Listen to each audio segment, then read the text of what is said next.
కూటమి ప్రభుత్వ పాలనలో సచివాలయ సిబ్బంది పరిస్థితి దారుణంగా తయారైంది. ఏ కార్యక్రమం తలపెట్టినా దానికోసం సచివాలయ సిబ్బందిని వాడేయటం అలవాటుగా మారిపోయింది.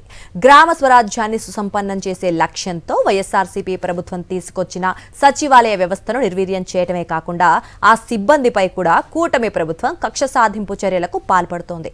ఇంటింటికి తిరిగి పింఛన్లు ఇవ్వటమే కాకుండా బాత్రూమ్స్ వద్ద, పెట్రోల్ బంకుల వద్ద డ్యూటీలు వేసి వారిని మానసికంగా హింసిస్తోంది. గ్రామ వార్డు సచివాలయాల ద్వారా గాంధీజీ కలలుగన్న గ్రామ స్వరాజ్యాన్ని వైఎస్ జగన్ ప్రభుత్వం కళ్లకు కట్టి చూపించింది. ప్రజలకు అవసరమైన ప్రతి పథకాన్ని అర్హులైన వారికి నేరుగా అందించింది. మాజీ ముఖ్యమంత్రి జగన్మోహన్ రెడ్డి తీసుకొచ్చిన ఈ వ్యవస్థపై కూటమి ప్రభుత్వం కక్ష సాధింపు చర్యలకు పాల్పడింది. అధికారంలోకి వచ్చిన మరుక్షణం నుంచే సచివాలయ వ్యవస్థను నిర్వీర్యం చేసే పని పెట్టుకుంది. వాలంటీర్ వ్యవస్థను రద్దు చేసి గ్రామ వార్డు సచివాలయాల సిబ్బందిని అనధికారికంగా వాలంటీర్లుగా మార్చేసింది. ఇంటింటికి తిరిగి పింఛన్ ఇవ్వాలని ఆదేశించింది. తరువాత డిపార్ట్మెంట్లో విలీనం అంటూ మరో పాట పాడింది. నిత్యం ఏదో ఒక సర్వే, డేటా సేకరణ పేరుతో సిబ్బందిని రోడ్లపై పడేసింది.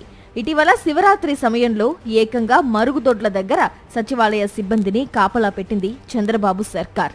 పిండ ప్రదానాల ఘాట్లు, వాహనాల పార్కింగ్, మహిళల స్నానాల గదుల దగ్గర డ్యూటీలు వేసి ఘోరంగా అవమానించింది.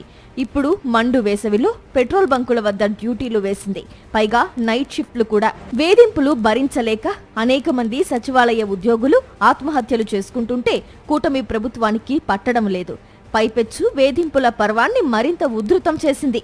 గ్రామ వార్డు సచివాలయ ఉద్యోగుల్ని సెక్యూరిటీ గార్డులుగా పెట్రోల్ బంకుల్లో నిలబెడుతోంది.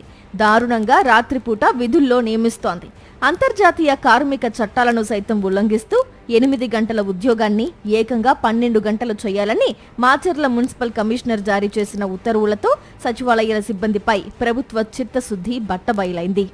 బాత్రూముల దగ్గర డ్యూటీలు వేయడం జరిగింది. గ్రామ సచివాలయ ఉద్యోగస్తులకి ఒక్కొక్కరు పీజీలు చదువుకొని కాంపిటేటివ్ ఎగ్జామినేషన్లో వాళ్ళు వస్తే వాళ్లకు బాత్రూముల దగ్గర కాపలా డ్యూటీలు వేసిందంటే ఈ యొక్క ప్రభుత్వం. కూలీల్ని, వలస కూలీలు ఉంటారు చూడండి, ఆ కూలీల్ని ఒక దగ్గర నుంచి ఒకరికి దగ్గరికి డిప్యూట్ చేసే టైపులో. అంటే ఈ పెట్రోల్ దగ్గర, డీజిల్ పెట్రోల్ బంకుల దగ్గర కూడా వీళ్ళని వాడాలా అనేటువంటి ఉద్దేశంగా రాత్రి 8 నుంచి పొద్దున్న 8 దాకా మీరు కాపలా గాయండి అని చెప్పేసి ఈ గ్రామ సచివాలయ ఉద్యోగస్తులను ఒక పక్కన చిన్న చూపు చూస్తేనే మరలా వీళ్ళ అవసరాలు వాడుకుంటూ ఉంటారు. ఇది ఎక్కడ న్యాయం అండి? గత ప్రభుత్వంలో అప్పటి ముఖ్యమంత్రి వైఎస్ జగన్మోహన్ రెడ్డి మహోన్నత లక్ష్యంతో గ్రామ వార్డు సచివాలయ వ్యవస్థను తీసుకొచ్చారు. ప్రజలకు సేవ చేసే గొప్ప అవకాశాన్ని లక్షలాది మంది స్థానిక యువతకు కల్పించారు.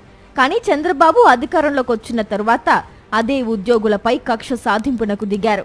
ప్రభుత్వ ఒత్తిడి తట్టుకోలేక కొంతమంది గుండెపోటుతో మరణిస్తుంటే మరికొంతమంది బలవన్మరణానికి పాల్పడుతున్నారు. ఇలాంటి విపత్కర పరిస్థితుల్లో ఉద్యోగులకు అండగా నిలవాల్సిన చంద్రబాబు ప్రభుత్వం అత్యంత హేయంగా వ్యవహరిస్తోంది. ఓవైపు భారీగా టార్గెట్లు విధిస్తూ, మరోవైపు అత్యంత అవమానకర రీతిలో డ్యూటీలు వేస్తూ సచివాలయ సిబ్బందిని హింసిస్తోంది.